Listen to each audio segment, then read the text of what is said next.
Let's head over to Nigeria now. It set yet another set of new exchange rates. This time, though, for consumers with certain foreign expenses, and it's also stepped up dollar sales on the official market in order to narrow the spread with the parallel market.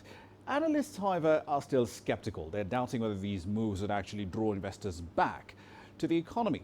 The regulator said Nigerians can now access the dollar at 360 naira to the dollar across all commercial banks within the country for specific needs. Nigeria is, of course, battling a currency crisis that's been brought on by low oil prices. These prices have tipped the economy into a recession in part. They've hammered its dollar reserves and they've created chronic dollar shortages, all of which have combined to frustrate activities for businesses and individuals. The central bank is deeply opposed to a free-floating naira, and it has been selling the US currency in the official market to try and narrow the spread between it and the parallel market, which was at 390 last week, although it was much higher at about 520 naira to the dollar about a month ago. Let's get more details on this from Deji Badmus, who joins us now live from Lagos with more data on this story. Deji, Nigeria already has 5 different exchange rates already. Why are we introducing new ones?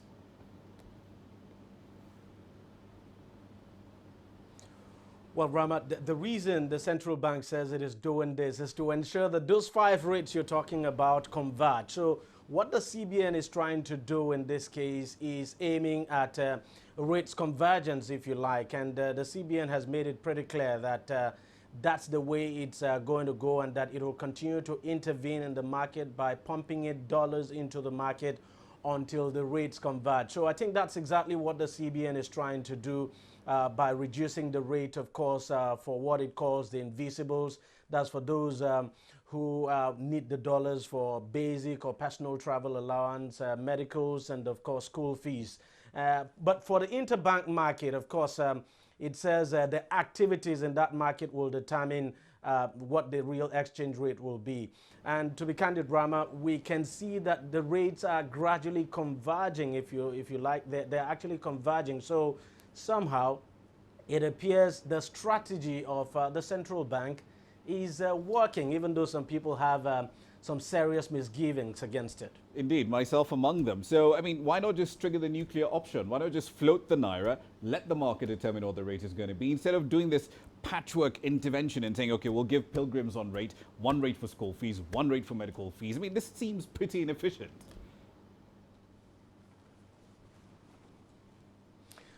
Well, the CBN has explained that it has actually floated the naira, but that what it is doing is a managed float, and there's no question about that. I mean, that's the reason why the CBN continues to intervene.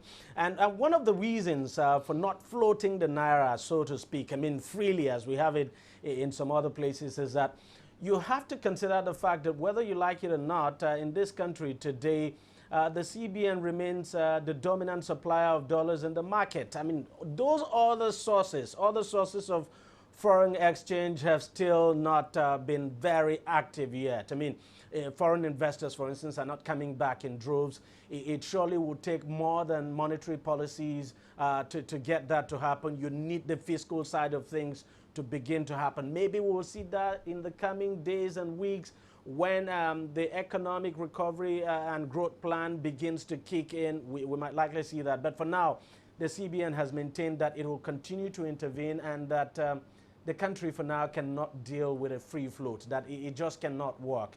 And the CBN has always maintained that position, right from when it chose to embrace the flexible exchange rate, Rama. Indeed, as tempting as it is to focus on that particular topic, let's move on. We're seeing reports that despite Mr. Buhari being back in office from his medical leave, he has reduced his work schedule quite a bit, and that in turn is affecting the pace of economic reform. What more can you tell us about that?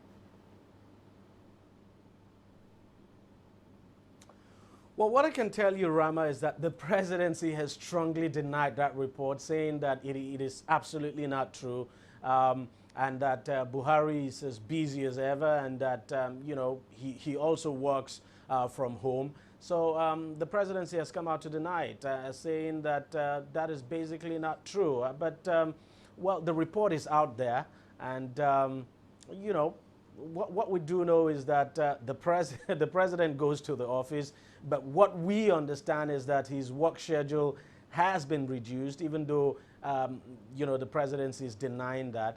And what we've been also been reading is that he works from home. But then the presidency says there's nothing wrong with that, that the president actually has a private office in his home, and that he works even as late as 12 to 2 a.m. when civil servants are long gone, that the president keeps working. So that it is just not true that the president's schedule has been reduced, and of course certainly not true according to them that this is taking a toll on the pace of economic development in this country. Indeed, we'll have to leave it there for the time being and see what kind of policies come out of Aso Rock. Thank you for that. That's Dajman was, of course, live in Lagos, Nigeria.